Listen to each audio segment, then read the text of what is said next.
Recent reports have surfaced that the Toronto Blue Jays have talked to teams about trading one or both of Bo Bichette and Vladimir Guerrero Jr. And since then, the internet has absolutely exploded, coming up with a bunch of mock trades and potential landing spots for Vladimir Guerrero Jr. Some of which are absolutely ridiculous, but there are a few that make a ton of sense. If the Blue Jays look like sellers by the deadline and they actually do decide to trade Vladimir Guerrero Jr., then these are the three teams that would make the most sense for him. Also guys, stay tuned to the end because there's a bonus team out there that will absolutely shock you. Before we get into it guys, make sure to hit that like button and please subscribe to Blue Jays Today if you enjoy Blue Jays news and content. The first potential fit for Vladdy is the Minnesota Twins. The Blue Jays and Twins have had a pretty good trade history in the past, and most recently the Blue Jays trading for Jose Barrios for a couple of prospects. The Twins this offseason didn't do much to boost their team, and now with teams like the Guardians and the Royals absolutely exploding in the Central, they're going to have to make some moves if they want to compete this year.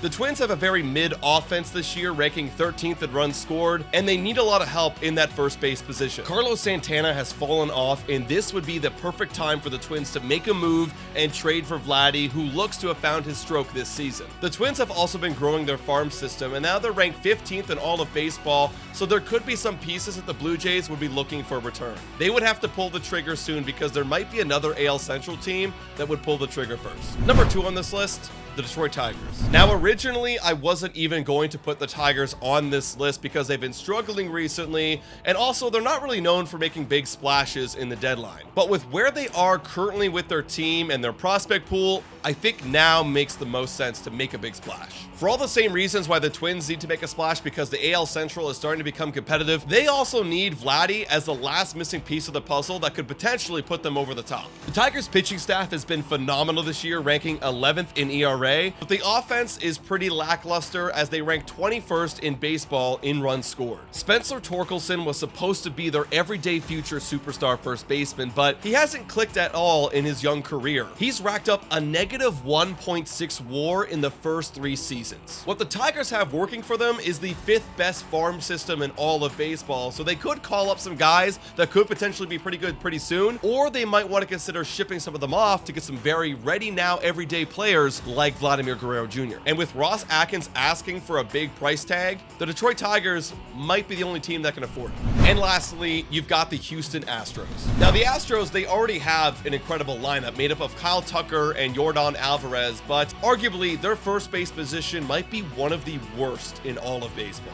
It all began with Jose Abreu just completely falling off a cliff and not being anywhere close to his former self back in Chicago. This season in 71 at-bats, he posted a WAR of negative 1.5. Since then, he's been optioned to AAA, and that first base bag has been a complete dead spot. And with the Astros pitching rotation starting to get a little bit healthier and actually doing very well as of late, trading for Vladimir Guerrero Jr. might make a lot of sense. The Blue Jays and Astros have had a very good trade history. I mean, you could look at people like Teoscar Hernandez and Ken Giles all coming over from the Astros organization. So maybe the Blue Jays could swing a good kind of ready now to compete player that would be part of a retooling process. And unlike the AL Central, the AL West is completely wide open. So even though the Astros are down, they've been getting hot as of late, and one trade could send them over the edge and maybe even win the AL West. And now for the bonus team, a lot of people out there have been talking about the New York Yankees. Time for a quick shout out to Betway. Betway is the best place to make all of your sports bets on all of your favorite teams. Betway is also in collaboration with iGaming Ontario. Must be 19 years older to participate. And guys, please bet responsibly. Now, back to the content. Look, I think there's no way in hell that Vladimir Guerrero Jr. ever gets traded to the Yankees, but for whatever reason, there are so many mock trades that have Vladimir Guerrero Jr. going over to the Yankees. I mean, on paper, it makes sense. The Yankees are looking to win a World Series this year. Anthony Rizzo hasn't been looking like himself at all. Vladdy would be a perfect fit, but the way that Yankee fans have talked about Vladimir Guerrero Jr. and the way Vladimir Guerrero Jr. has talked about the Yankees, it's not going to happen. And again, guys, if the Blue Jays start competing, this conversation is over. But for right now, based on all these talks, these are the potential spots that Vladdy may end up if things go really south. But I want to hear your thoughts in the comments down below. What team did I miss? Or maybe he's not even going to get traded at all. Thank you so much for watching. And as always, guys, go Jays go.